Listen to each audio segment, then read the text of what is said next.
bang song ku hatin nitin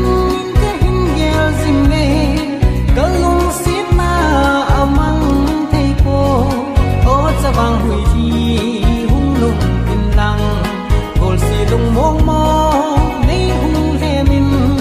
gol dei nang ngai na kama ve halbi ko ni zong ka hung zo ko gol nang go kal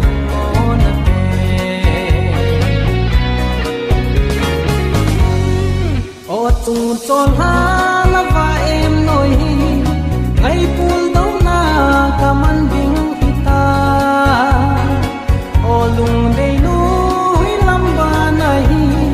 gen thei tang pan ka hin ngai va le o chawang hui hi hung nong in lang gol si lung mong mo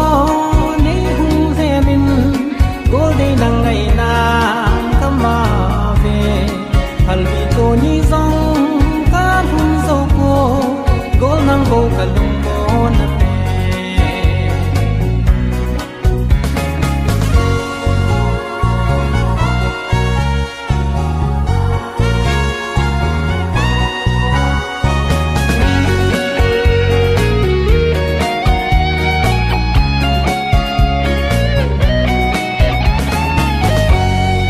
gen thei khan ko lo ding hang o lung si tung ka hin ko hi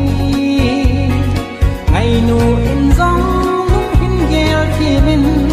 kum so da tia ka dei than na hi o chawang hui hi hung nong in lang gol si lung mong mo nei hung the min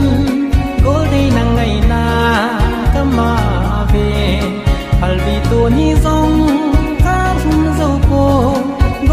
bo ka lung mo na ne o chawang hui hi hung nong in lang gol si lung mong mo nei hung se min gol dei nang ngai na kama ve halbi to ni zong